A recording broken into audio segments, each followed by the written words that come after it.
Um bom dia a todos. Cumprimento a todos com graça, com paz do Senhor Jesus Cristo. Quero falar da alegria, de poder estar aqui com vocês. Me sinto muito grato a Deus por participar desse evento da APECOM. Agradeço muito a Deus pela APECOM, que tem abençoado a vida da nossa igreja. E é muito bom a gente ter a oportunidade de rever pessoas queridas, que ao longo do tempo a gente vai deixando de ver pela distância geográfica. E então é muito gostoso poder estar aqui com membros lá da minha igreja de São José do Rio Preto, e também podendo rever pessoas, colegas de ministério, conhecer outros colegas e também outros irmãos e irmãs. Graças a Deus por esse tempo que Ele está nos concedendo aqui. Eu quero dizer que, como membro do CECEP, que tem ligação aí com a gestão da nossa casa editora, então a gente não pode falar, ou deixar de falar dos livros da nossa casa editora, da Cultura Cristã. Estamos aqui com um stand no evento, e tudo com 50% de desconto, então se eu fosse você, eu passaria por lá. E fui convocado a fazer essa divulgação, então eu tenho que dizer para você isso, que realmente você tem que passar no nosso stand. Enquanto estava vindo, ali, passando para vir para cá, assim, peguei aleatoriamente 3 títulos, aleatoriamente, nem preocupei em ver os títulos de livros para indicar. Um livro é esse aqui, Evangelização e Discipulado, um livro que traz a base bíblica da evangelização. Não apenas desafia você, como cristão individualmente, a ser uma testemunha de Cristo, mas também ele vai trazer algumas ferramentas para você trabalhar na sua igreja, para que a sua igreja se torne uma igreja evangelizadora, discipuladora. O autor sou eu, coincidentemente, se você adquirir esse livro aqui, você estará recebendo gratuitamente o livro Fora de Moda, do Tullian, cujo sobrenome é difícil de pronunciar, mas fica aqui esse convite para você conhecer essa obra.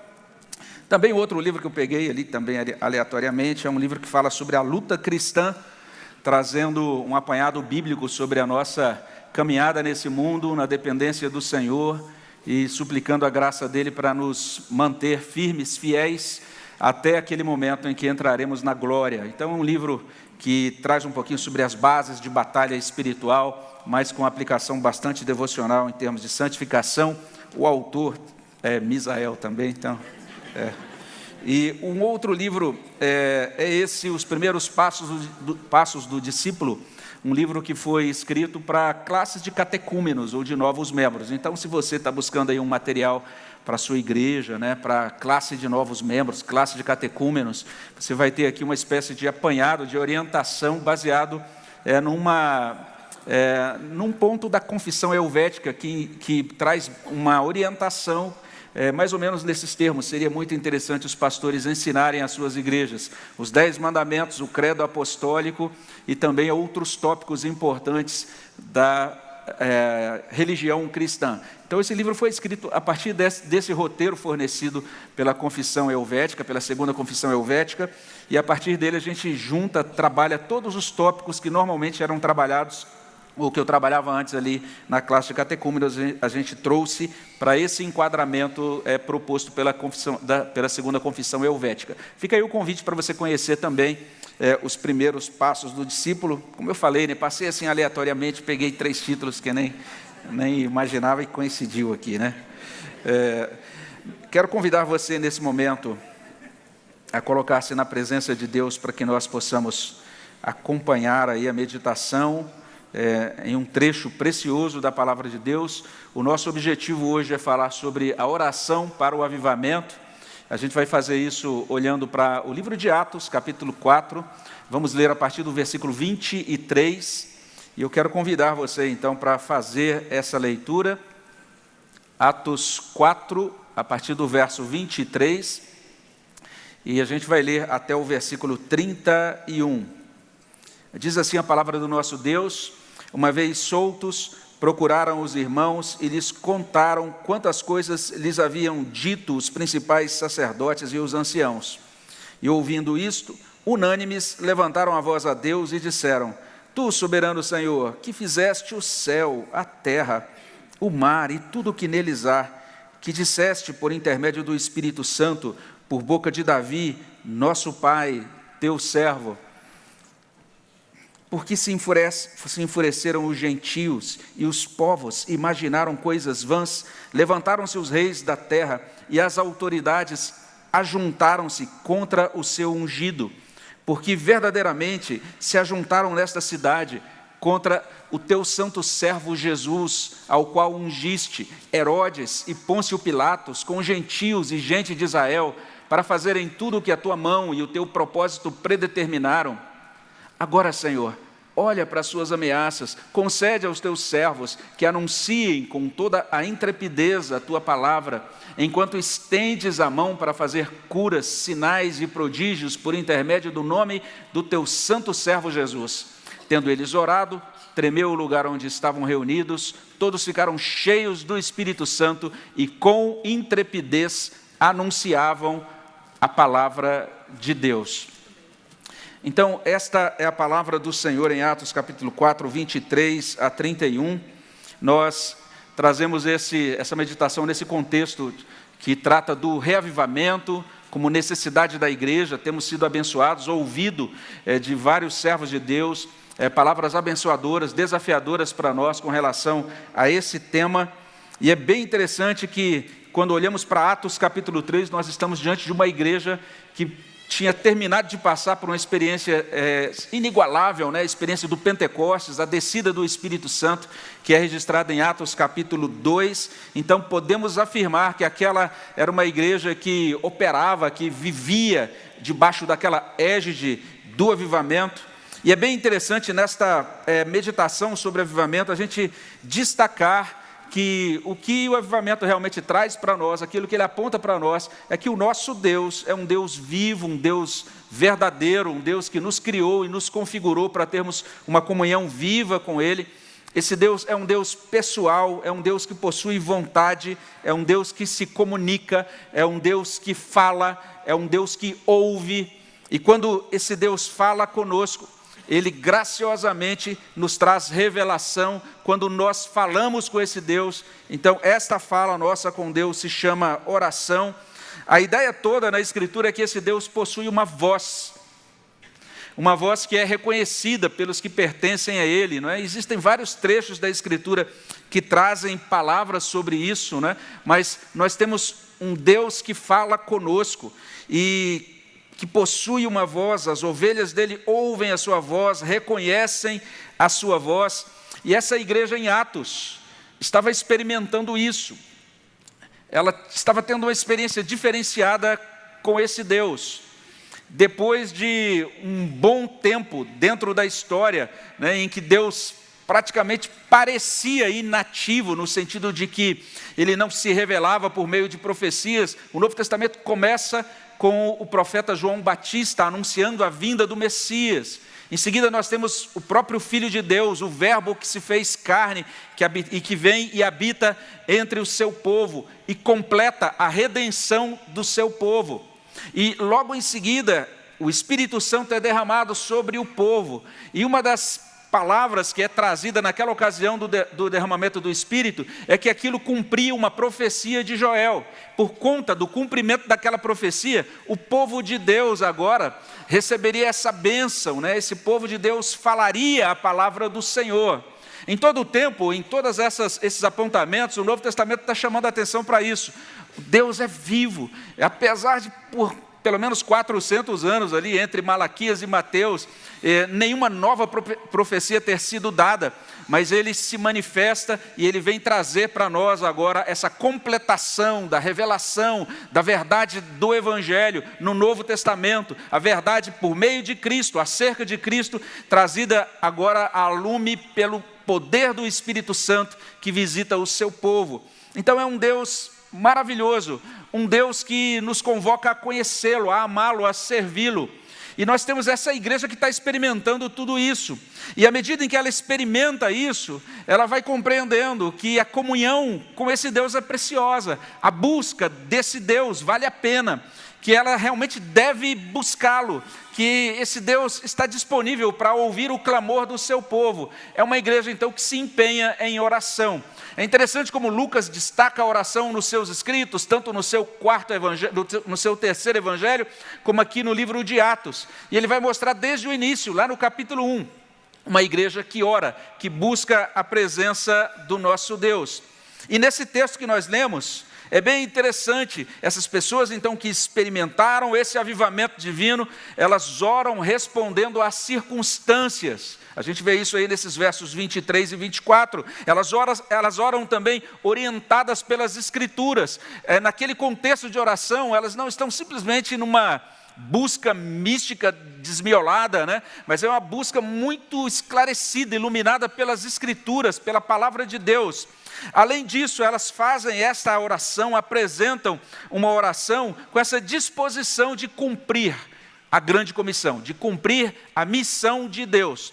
Eles entendem que existem nesse mundo, que tudo isso que Deus está realizando dentro da história tem por finalidade última, que o nome de Deus seja glorificado, que as nações sejam alcançadas com a verdade do Evangelho. Então, nesse sentido, a oração daquela igreja, daqueles irmãos, não foi autocentrada, mas uma oração que tinha esse ímpeto, esse desejo de agradar a Deus e de cumprir a missão de Deus. Então, em primeiro lugar, a gente pode aprender com esses irmãos a orar respondendo às circunstâncias, orar em razão das circunstâncias. E é o que a gente encontra no verso 23. No verso 23 a gente lê essas palavras: uma vez soltos, eles procuraram os irmãos e lhes contaram quantas coisas lhes haviam dito os principais sacerdotes e os anciãos. E basta você conferir o seu início de capítulo 4 aí em Atos, você vai entender o que aconteceu. Esses apóstolos foram chamados diante das autoridades, eles foram inquiridos, passaram por um interrogatório ali. De certa forma, aquelas autoridades proibiram, disseram: nós ordenamos que vocês absolutamente não falem no nome do Senhor Jesus Cristo, nem falem e nem ensinem nesse nome. Então, essa era a situação naquele momento. A gente vê nesse capítulo 4 o início, né, de uma oposição, de uma perseguição, de certa maneira, de um enfrentamento. Ali em Atos capítulo 2, verso 42 em diante, a gente vê o quadro da igreja primitiva, logo depois do Pentecostes, um quadro idílico, maravilhoso, e que termina dizendo assim, que a igreja contava com a simpatia de todos, né? Algo realmente digno da nossa atenção. Mas quando chegamos em Atos 4, a gente percebe que essa simpatia realmente não existe mais. A gente percebe as autoridades, o próprio Sinédrio, começando a incomodar-se com aquilo que os apóstolos estão fazendo e também estão falando. E logo depois de passar por aquele interrogatório, logo depois de serem inquiridos, aqueles apóstolos correm, vão até a igreja, e daí eles comunicam aos irmãos, atualizam os irmãos sobre os detalhes do ocorrido desde o dia anterior. E daí, como consta no verso 24, né, a igreja ouve o relato dos apóstolos. E olha só que interessante, ouvindo isto, unânimes, levantaram a voz a Deus e disseram: Tu, soberano Senhor, que fizeste o céu, a terra, o mar e tudo o que neles há. E daí eles prosseguem na oração. Mas chama a nossa atenção isso, deveria chamar. A igreja recebeu aquela informação, né? Começou uma perseguição, fomos proibidos de falar em nome de Jesus. Qual a reação da igreja? O texto, a gente imagina que devem ter havido algumas reações, mas o que o texto traz é basicamente isso.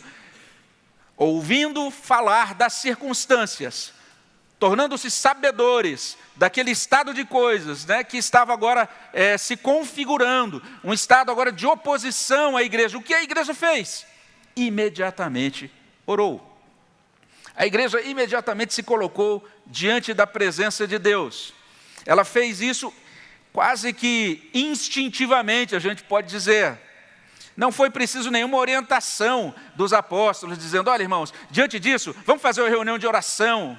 Ou quem sabe vamos divulgar durante uma semana que sábado que vem haverá reunião de oração, nós vamos orar em favor das autoridades e do estado da igreja, e aí vamos publicar isso nas mídias sociais e divulgar o máximo possível, para ver se lá, quando chegar o sábado, a gente vai ter 1/3 da igreja, quem sabe comparecendo a essa reunião de oração. Não foi isso. O texto diz que imediatamente e de maneira unânime, a igreja levantou a sua voz. Eles não precisaram ser nem sequer instruídos sobre como orar, mas pressionados pelas circunstâncias ameaçadoras, eles simplesmente se juntaram e oraram. E é interessante naquele dia as vozes, os corações da igreja sendo elevados a Deus. E o modo como eles elevam as vozes, os corações a Deus também é digno da nossa atenção. Está aí no verso 24, e disseram: Tu, soberano Senhor, que fizeste o céu, a terra, o mar e tudo o que neles há. Então, veja só esse destaque à soberania de Deus, na invocação de Deus. Em nenhum momento eles demonstram que estão deixando os seus corações serem tomados por medo, pavor. O Espírito Santo tinha sido derramado. Um movimento muito lindo tinha começado dentro da história. Mas as principais autoridades de Jerusalém interrogaram os apóstolos e disseram: calem-se. Então, quem sabe, alguns podiam pensar, né, naquela ocasião: acabou o movimento, acabou tudo isso que começou tão belamente.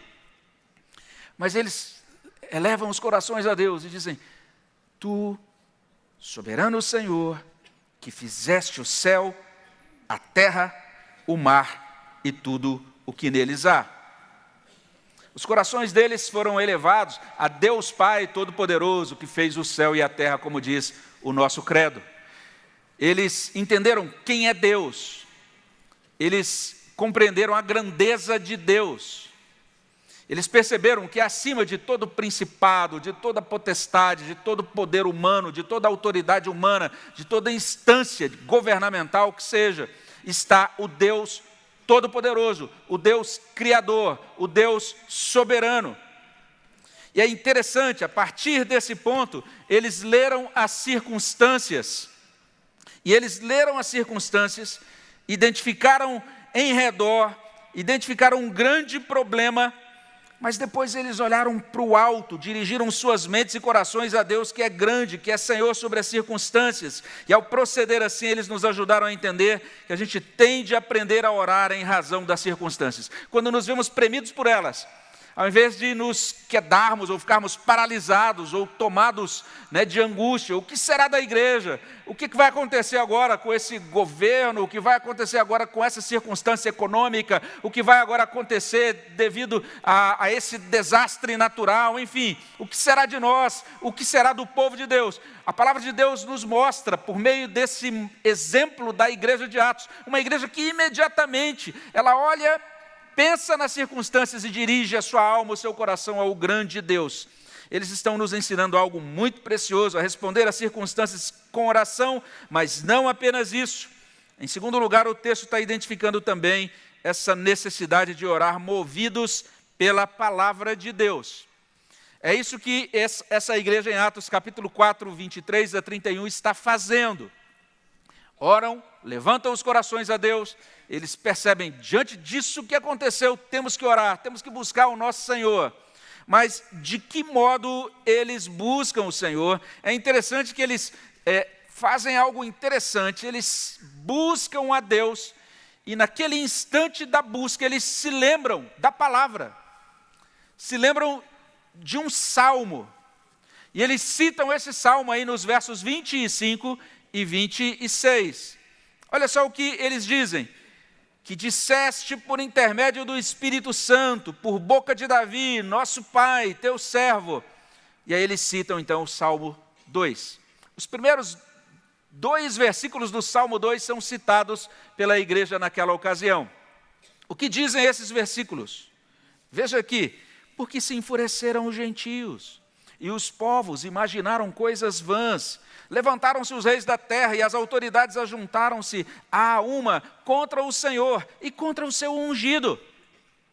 eles se lembram desse salmo.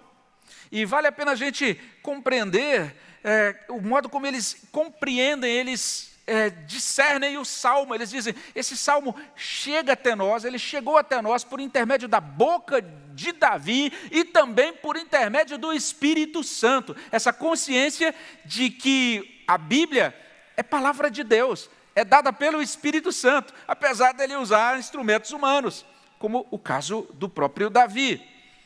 E nesse contexto do Salmo 2, é bem interessante, vale a pena depois você ler o Salmo, a gente não vai fazer a leitura dele aqui, mas vale a pena você ler e meditar depois no Salmo 2. É um salmo que mostra exatamente isso, as nações se posicionando e estando assim bastante contrárias ao Criador, e querendo, de certa forma, libertar-se do jugo, da soberania desse Criador.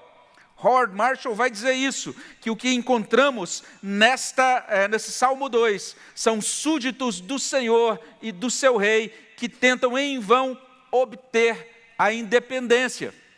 Então é exatamente isso, os cristãos oram a Deus, lembrando-se da Escritura, e a partir desse momento, eles interpretam a realidade à luz do Salmo 2.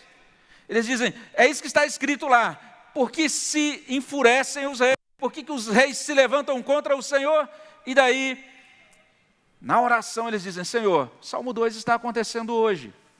Olha o que eles dizem, porque verdadeiramente se ajuntaram nessa cidade contra o teu santo servo Jesus. E aí eles mencionam Herodes e Pôncio Pilatos, os gentios e também a gente de Israel.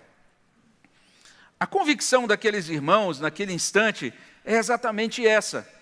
Eles tinham uma compreensão do significado messiânico do Salmo 2. O Salmo 2 era visto já naquela época como concernente a esse futuro rei de Israel, ao Messias que viria. Nesta oração eles estão reconhecendo o seguinte, tanto a rejeição de Jesus Cristo, quanto a oposição dos seguidores aos seguidores de Jesus Cristo, tudo isso está sendo entendido como um cumprimento, uma espécie de aplicação do Salmo. E é nesse sentido, então, que eles interpretam as figuras históricas, os eventos históricos, à luz da palavra de Deus. Olha que interessante, uma igreja angustiada, orando, e ela agora olha, pensa nos eventos históricos, ela consegue ler esses eventos históricos à luz da palavra de Deus. Isso é muito precioso, isso deveria falar ao nosso coração, porque muitas vezes as circunstâncias são tão terríveis que a gente perde toda a noção, né, e todo o viés bíblico na nossa compreensão do contexto. E somos tomados exatamente pelo medo das circunstâncias ou do tamanho do problema que se avizinha e que nos cerca, mas eles conseguem fazer essa leitura da história à luz da palavra. E quando olhamos para aquele Salmo 2, lá no contexto original, lá o que consta é isso. O salmista está comentando que diante daquela oposição dos reis, Deus reage com riso, com escárnio a esses esforços que são insignificantes. E Deus também reage com ira à desobediência deles. E foi o próprio Deus quem impulsou o rei em Sião. E o próprio rei cita esse decreto de Deus. Deus decretou isso. Ele estabeleceu o rei como filho e lhe prometeu o governo sobre os povos do mundo. Então, esta é a situação apresentada pela palavra de Deus, nessa experiência desses irmãos em Atos. Então, resumindo, esta oposição dos homens, ela não abala o plano de Deus. Eles estão entendendo. Sabe o que está acontecendo agora? Está se cumprindo o Salmo 2. Olha o que está acontecendo agora. Está se cumprindo a palavra de Deus. É assim que eles conseguem reler a história e ressignificar, como a gente costuma dizer hoje, essa história, à luz da fé. Eles entendem claramente isso. Deus tem um propósito. Qual é o propósito de Deus? Deus estabelece o seu ungido como rei da terra. E Deus dará a este seu ungido todas as nações da terra. Olha que impressionante, olha que consolação que o Salmo 2 traz para o coração daqueles servos de Deus, naquele momento angustiante, preocupante, na caminhada histórica deles. É muito impressionante isso, num momento como esse, a gente conseguir pensar na palavra de Deus e ler as circunstâncias à luz dessa palavra. Howard Marshall, ele diz isso: quando os governantes do mundo se levantam contra o Senhor e seu ungido, os ataques estão destinados ao fracasso. Então, aqueles líderes de Israel que disseram: vocês estão absolutamente proibidos de falar, de ensinar em nome de Jesus. Eles não precisavam ser temidos. Todos os opositores que se levantassem dentro da história contra a igreja de Deus não precisavam ser temidos. Os ataques estão destinados ao fracasso. E daí a conclusão do verso 28. Olha só o verso 28 trazendo essa compreensão muito cristalina da soberania de Deus, porque diz: eles, Herodes e também os gentios, o povo de Israel, com todas essas iniciativas contrárias a Jesus, eles fizeram tudo o que a tua mão e o teu propósito predeterminaram. Existe um Deus soberano, um Deus que governa as circunstâncias, governa a história. A gente pode dizer simplesmente isso: eles oraram, eles conversaram com Deus, e naquela oração eles não foram orientados por suas próprias ambições, eles não foram orientados também por seus próprios medos, eles não foram encaminhados por sua imaginação, que é enganosa, mas naquele momento em que elevaram os corações a Deus, eles estavam sendo orientados, movidos pela palavra de Deus. Isso faz toda a diferença na oração. E por último, esse trecho do livro de Atos, ele nos ajuda a compreender, em terceiro lugar, que nós precisamos orar pelo cumprimento da missão. Foi isso que aconteceu naquela ocasião. A partir do verso 39, os servos de Deus apresentam 3 petições ao Senhor. Olha a primeira petição, já no início do verso 29. A primeira petição é essa: agora, Senhor, olha para as suas ameaças. Eles estão dizendo: Senhor, atente para a nossa condição, veja o nosso estado, observe a indisposição desses líderes da nação contra nós. Olha para a nossa condição, Senhor. Olha para essas ameaças que estamos recebendo ou sofrendo. Também apresentaram diante de Deus um segundo pedido. Aparece ainda no verso 29. O segundo pedido: concede aos teus servos que anunciem com toda a intrepidez a tua palavra. Que segunda petição é essa? Deus, usa-nos na missão. Nós estamos sendo proibidos de falar e de ensinar. Senhor, usa-nos, ajuda-nos, capacita-nos a falar. E aqui nós temos um verbo interessante, que é traduzido aí por anunciar, né? Que os teus servos anunciem, que não está falando de pregação formal, está falando da fala comum. É bem interessante o que é trazido aqui pelo livro de Atos. O livro de Atos está trazendo para a gente algo muito precioso. O Espírito Santo foi derramado, Atos capítulo 2, de 1 a 4, vai mostrar isso com muita clareza. E ele foi derramado capacitando os cristãos a falar. Não é sem razão que um dos sinais daquele derramamento foi exatamente visual, né? As línguas como de fogo que podiam ser vistas sobre cada um dos discípulos, porque isso tinha a ver com uma unção para falar. É simplesmente um desdobramento de Atos capítulo 1, verso 8. Vocês receberão do meu Espírito e serão minhas testemunhas, vocês falarão. Isso significa que lá no tempo de Atos, mesmo que alguns cristãos não fossem capacitados para pregar, para trazer uma palavra de pregação formal, como ministros da palavra, ou numa situação mais ou menos formal, todos os cristãos oraram: Senhor, me ajude para que eu possa falar, para que eu possa, na minha conversa cotidiana, anunciar, mencionar o nome de Jesus, ensinar sobre Ele, proclamar a graça e a ressurreição dEle, proclamar a obra de salvação que Ele realizou em meu favor. E veja só, eles não apenas estão pedindo que Deus os capacite a falar, mas eles querem: Senhor, nos ajude a anunciar com toda a intrepidez. Ou seja, nos dê coragem, nos dê intrepidez, ousadia. A liderança de Israel os proibiu de falar.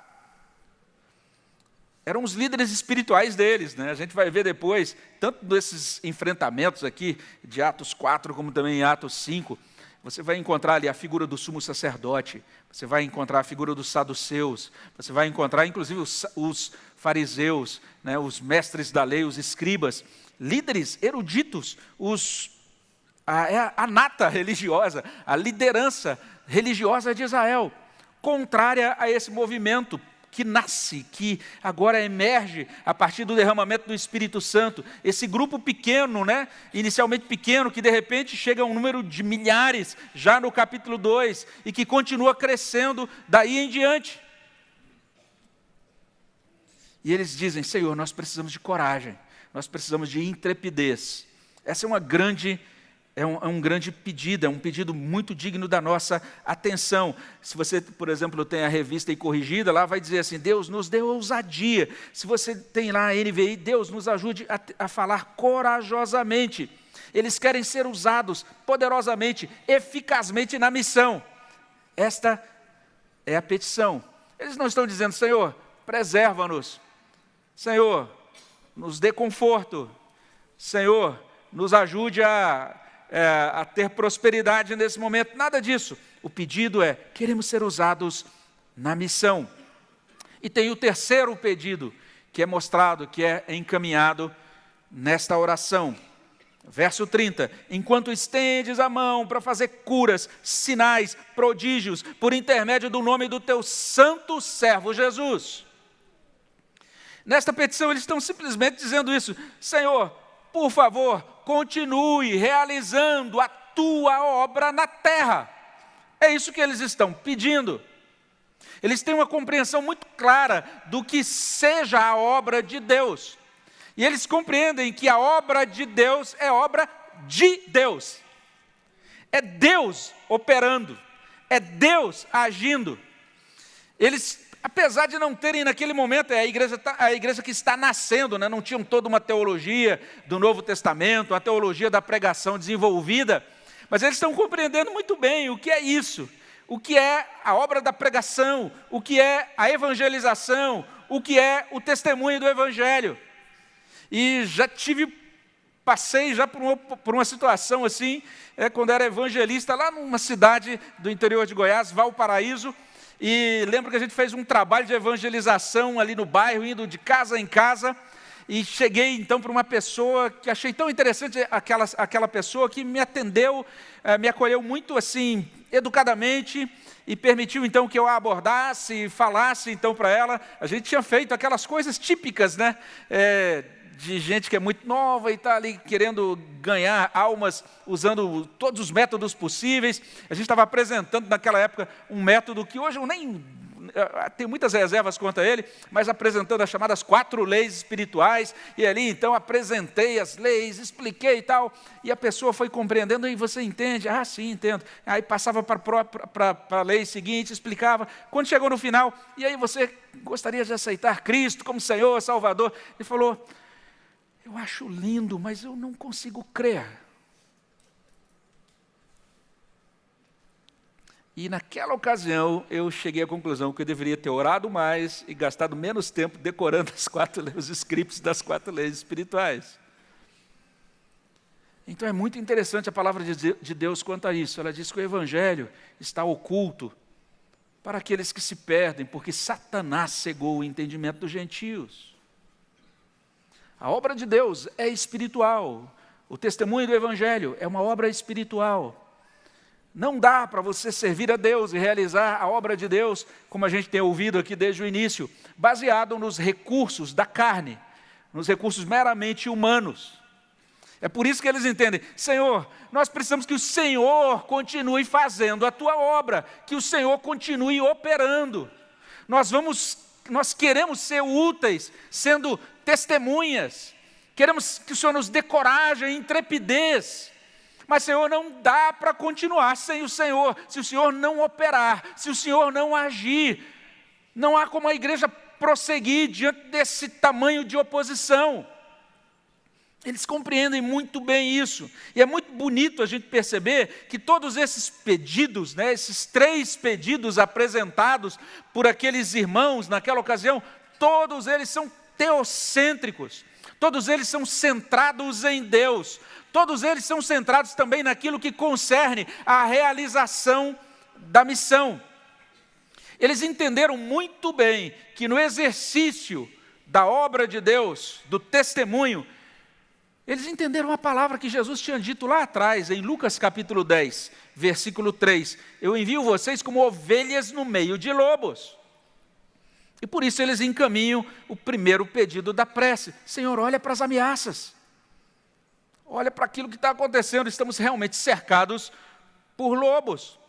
E eles constataram que precisavam de coragem para não serem intimidados ou calados pelo uivo, pelo rosnado dos lobos.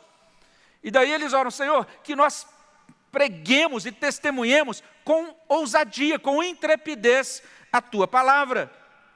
E eles admitiram que a obra de Jesus é realizada no poder de Jesus.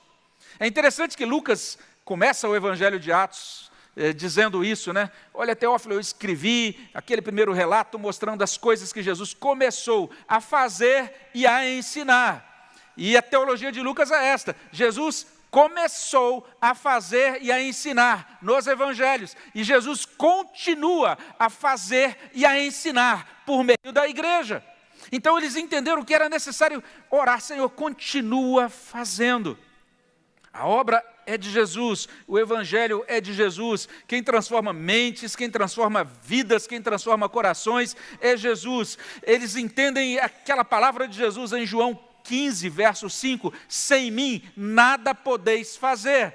Eles percebem esta realidade, eles se lembram de Mateus 28, 18, toda a autoridade me foi dada no céu e também na terra.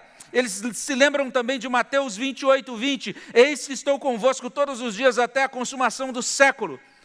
Então, a igreja de Jesus dá continuidade à obra de Jesus, no poder de Jesus, dependendo dessa operação contínua do próprio Senhor Jesus. Daí, suplicar, estendes a mão para fazer curas, sinais, prodígios por intermédio do nome do teu santo servo Jesus. E a consequência desta oração, a consequência desta aproximação de Deus é a que aparece no verso 31. Verso 31, tendo eles orado, tremeu o lugar onde estavam reunidos. Todos ficaram cheios do Espírito Santo e com intrepidez anunciavam a palavra de Deus. Mais uma vez o verbo anunciar, que é o mesmo texto, a mesma palavra ali no original anterior. Eles com intrepidez falavam. Foram proibidos de falar. E termina esse trecho dizendo, com intrepidez. Aí é que eles falaram. Eles foram cheios novamente do Espírito Santo. Então, eis a igreja sob a égide do avivamento. Ela foi cheia do Espírito Santo em Atos capítulo 2, versículo 4. Novamente cheia do Espírito Santo em Atos capítulo 4. E agora, cheia do Espírito mais uma vez, ela anuncia a palavra com intrepidez. Percebam, é uma igreja sob ameaça. Mas é uma igreja orante. Uma igreja que responde à ameaça orando. É uma igreja abençoada com visitação ímpar do Espírito Santo, um enchimento do Espírito que transborda na forma ou no formato de fala intrépida. O Senhor é o Cristo, Jesus é o Senhor, Jesus é o Messias, Jesus é o Redentor, Jesus ressuscitou, Jesus foi exaltado, Jesus derramou o Espírito Santo. Essa é a fala. É o resultado do enchimento do Espírito Santo na vida daquela igreja. Então essa igreja de Atos se dispôs a orar pelo cumprimento da missão. E uma vez que a gente chega nesse ponto, a gente já pode começar a concluir. A gente relembra, que aqui em Atos 4, nesse trecho que nós lemos, esses crentes da igreja de Jerusalém se dedicam a orar. Eles oram em razão das circunstâncias. Eles oram movidos, orientados pela palavra de Deus. Eles também estão colocando a sua oração diante de Deus, desejosos de cumprir a missão, cumprir o mandato de evangelização e de discipulado do Senhor. E diante disso a gente pode perguntar, o que isso tem a ver com a minha vida? Qual a importância disso para mim hoje, para a igreja do Senhor Jesus Cristo hoje? E o texto de Atos, na verdade, tem aqui uma série de possibilidades de aplicação, mas a gente vai trazer, então, algumas poucas considerações aqui. A primeira delas é que quando nós olhamos para esta passagem no livro de Atos, a gente vai verificar isso. O Espírito Santo é dado à igreja para a oração. É interessante entendermos isso. E talvez você já tenha percebido o que Jesus está fazendo, ou o que ele faz no livro de Atos. Ele faz muita coisa impressionante no livro de Atos, mas uma das coisas que ele está fazendo é ligando pessoas a Deus e mobilizando essas pessoas para buscarem ao Senhor em oração. Vale a pena depois você ler o seu livro de Atos, grifando ali as passagens que mostram a igreja em oração, ou os servos de Deus individualmente em oração. Essa igreja recebeu o Espírito Santo. Ela é agora testemunha do Senhor, e ela entende que não pode dar passo algum sem depender do Senhor, sem colocar diante do Senhor a sua vida, as suas necessidades, e depender dele em cada passo da caminhada. Deus Pai, o próprio Jesus, ambos enviaram o Espírito Santo lá em Atos 2. Os primeiros cristãos transformados por Jesus, cheios do Espírito Santo, oraram ao Senhor. Atos 2:42, eles estavam ali unânimes no templo e também na doutrina dos apóstolos, perseverando naquela doutrina e na oração. E quando olhamos para capítulo 4, olha essa igreja aqui em oração. Olha o capítulo anterior, capítulo 3, verso 1, Pedro e João subindo para a oração no templo, na hora nona. E em diversas outras ocasiões a gente vai encontrar essa igreja orando. Anos depois, já num período de elaboração teológica, Paulo vai organizar essa ideia da oração e do Espírito Santo dado para nos capacitar a orar. E ele vai colocar exatamente isso. Ele vai dizer, lá no capítulo 8 de Romanos 8, 15 e 16, ele vai dizer assim, porque não recebestes o espírito de escravidão para viverdes outra vez atemorizados, mas recebestes o espírito de adoção, baseados no qual clamamos, Abba, Pai, e o próprio Espírito testifica com o nosso espírito que somos filhos de Deus. Então o que nós estamos encontrando aqui em Atos é isso, Jesus Cristo alcançando vidas, alcançando pessoas, transformando destinos. E à medida em que ele alcança essas vidas realmente agora se voltam para Deus em oração. Elas são asseguradas do amor de Deus, do cumprimento das promessas de Deus, da fidelidade de Deus. E daí então elas se voltam a Deus como pessoas de oração. Então, quando a gente pensa no recebimento do Espírito e no enchimento do Espírito, sem dúvida, quanto mais você caminha com Deus, cheio do Espírito de Deus, mais você vai buscar a presença de Deus em oração. E quando a gente pensa no avivamento como uma necessidade urgente da igreja, eu acho que talvez uma das coisas que a gente pode pontuar é que é realmente urgente a necessidade, porque nós precisamos ser despertados para a oração. Nós precisamos receber a graça de Deus, o poder de Deus que nos encaminha para uma vida mais constante, para uma vida mais profunda de oração. Tim Keller vai dizer algo bem interessante, ele diz, o Espírito de Deus nos assegura do amor de Deus, primeiro capacitando-nos a nos aproximarmos e clamarmos ao grande Deus como nosso Pai amoroso, em seguida coloca-se ao lado do nosso espírito, acrescenta um testemunho mais direto, e ele continua dizendo o seguinte, a experiência, olha só o que ele diz, a experiência do poder do Evangelho no coração só pode acontecer por meio da oração. Então é isso. Eu ficaria muito feliz se você comprasse um exemplar de cada, gente, dos livros lá da editora Cultura Cristã. Mas não adianta você ter todos aqueles livros na cabeça sem oração. Não adianta você conhecer todas as diferenças entre a teologia reformacional, da teologia reformada do século XVI, o que aconteceu a partir do século XVIII e XIX, você ser um bom articulador, um sabichão da teologia, um reformado de verdade, se você não tem uma comunhão viva com Deus em oração. Nós precisamos de avivamento, porque nós precisamos compreender essa importância da oração na nossa caminhada com o nosso Deus. E nesses termos, então, a gente pode caminhar aqui já para o final, fazendo mais algumas afirmações. Deixa eu ver se a gente retorna aqui para o nosso slide. E a palavra de Deus nos traz, então, nesse momento, esse grande chamado para a oração. E quando a gente pensa aqui no Tim Keller, né, uma das coisas que a gente... Deixa eu voltar aqui um pouquinho, acho que eu passei aqui, fui passando enquanto... vocês viram aqui que não é minha praia aqui ser um grande articulador de slides, né? Acho que... Ok, vamos prosseguir aqui sem eles. Ok, já vamos voltar aqui, vamos lá. Vou me posicionar aqui melhor. Ok, beleza. Então, só para finalizar aqui esse ponto, quando a gente pensa nesse dito de Keller, é interessante o quanto realmente ele viveu isso.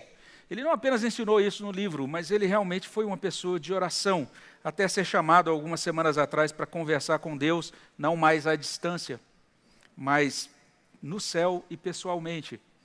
Você já parou para pensar que bênção será quando eu e você que confiamos em Jesus hoje, eu e você que recebemos o Espírito de Deus hoje, eu e você que conhecemos o Evangelho e somos testemunhas dele, ouvirmos Deus chamando os nossos nomes. E quando ele chamar o nosso nome, a gente ouvir algo, quem sabe, semelhante ao que João ouviu lá em Apocalipse 4:1, né? Sobe para aqui. E daí, então, a gente poder comungar com Deus, o Deus a quem nós oramos. É para isso que Deus derramou o Espírito Santo sobre a igreja naquela ocasião. Então nós devemos crer nele, buscá-lo, nós devemos retornar a ele, devemos nos apresentar a esse Deus e colocar diante dele as circunstâncias da nossa vida e suplicar a graça e a bênção e a restauração e a cura desse Deus como nós cantamos. Nós devemos nos animar e nós devemos nos mobilizar em nossas igrejas para unânimes buscarmos a Deus. Não sei como é a reunião de oração na sua igreja, mas a reunião de oração na minha igreja não pode ser chamada de uma reunião em que o povo está unânime buscando a Deus. Nós precisamos de um reavivamento, nós precisamos ver as nossas igrejas buscando a Deus unanimemente. Que bênção vermos os pastores todos da igreja na reunião de oração, os presbíteros todos da igreja na reunião de oração, os diáconos todos da igreja na reunião de oração, os membros, os novos convertidos na reunião de oração. Nós precisamos de um reavivamento que produza isso. Além disso, nós podemos e devemos orar guiados pela Bíblia. Não fazer da oração um exercício de mero alívio psicológico, aquela ocasião para a gente extravasar as emoções, aliviar a mente. E ainda que a verdadeira oração realmente produza benefício para a mente, produza paz, tranquilize o nosso coração, traga um monte de benefícios para a vida, inclusive para a mente, para o corpo, não é? Mas nós não devemos tratar Deus como um mero terapeuta que nos atende enquanto a gente desabafa num divã. A gente tem que ter muito cuidado também para que a gente não realize uma pretensa oração, para que a gente não confunda Deus com um aplicativo que a gente faz uma solicitação e que Ele nos dá a resposta imediatamente. Definitivamente não existe iGod, não existe. Então a gente precisa entender que Deus tem que ser buscado com a reverência devida, com a constância devida, como soberano Senhor, Criador do céu, da terra, de tudo que neles há, como Deus que reina sobre as nações por meio de Jesus, o seu ungido. E além disso, nós temos que abandonar nossas orações que contradizem a Bíblia. A gente tem a palavra muito clara da Escritura sobre determinados pontos.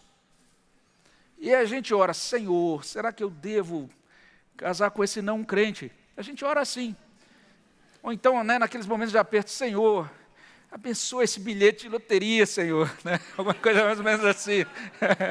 Não adianta. A gente tem que orar conforme as Escrituras. Não adianta orar de maneira contrária ao que Deus expressou, prescreveu na sua palavra. É nesse sentido que esses irmãos foram muito felizes, orando conforme a palavra de Deus. Então todos nós devemos desde agora começar a buscar o Senhor, firmados unicamente na Sagrada Escritura, na Bíblia. Além disso, depois de dizer que o avivamento conduz à oração, a oração é para avivamento. Parece uma propaganda de biscoito Tostines, né? Vende mais porque é fresquinho ou é fresquinho porque vende mais, né? Então, ao mesmo tempo que a oração nos encaminha, que o avivamento nos encaminha para a oração, não existe, ou pelo menos a gente pode dizer que ordinariamente, pelo menos, todos os reavivamentos dentro da história foram precedidos por oração. O Espírito Santo é derramado em Atos 2, mas essa igreja está orando desde Atos 1. Ela está buscando ao Senhor em oração. Ela está dependendo do Senhor. E é nesse sentido que nós precisamos compreender que a oração é fundamental, porque na oração é expresso aquilo que é contemplado pelo avivamento. O que é contemplado pelo avivamento? A nossa pobreza. No avivamento, Deus vem a nós dizendo: vocês não dão conta sozinhos, vocês precisam de mim. Vocês pensam que são ricos e autossuficientes e não precisam de nada, mas vocês são miseráveis, pobres, cegos e nus. Vocês precisam de mim. É isso que é contemplado no avivamento. E no avivamento Deus se dá. Ele diz: então está aí, eu vou dar uma porção do meu Espírito para vocês. Isso é o avivamento. Então nós precisamos compreender, e nenhuma geração experimentou avivamento sem reconhecer isso. Diante de Atos, capítulo 4, a partir do verso 23, nós somos instados, movidos a pedir perdão a Deus, porque a gente insiste em fazer as coisas importantes da vida sem orar.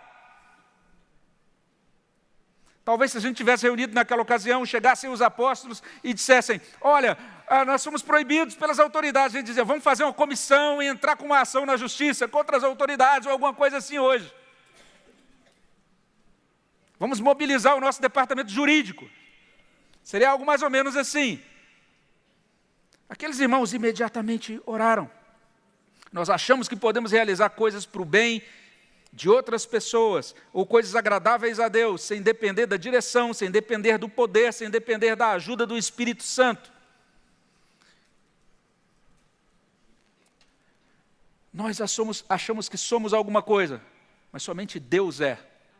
Nós achamos que podemos fazer alguma coisa, mas tudo aquilo que fizermos e que não for na dependência de Deus e para a glória dele, no fim das contas, diante do Senhor, não passa de trapo de imundícia. As nossas justiças, as nossas boas obras não passam disso diante desse Deus. Diante desse ímpeto, que é tão grande, né, de voluntarismo, de querer realizar, de querer estabelecer estruturas e coisas e realizações, nós devemos pedir perdão a Deus, porque nós confiamos mais no poder das mídias sociais, ou do marketing, ou da política, ou do planejamento e das estratégias, ancoradas muitas vezes em ciências sociais, ou no poder do dinheiro, ou da influência humana, do que no poder do Espírito Santo. E mesmo quando nós oramos, é muito comum a gente se lembrar de pedir por conforto, ou a gente se lembrar de pedir para alcançar os nossos alvos individuais, pessoais. Mas a gente ora pouco.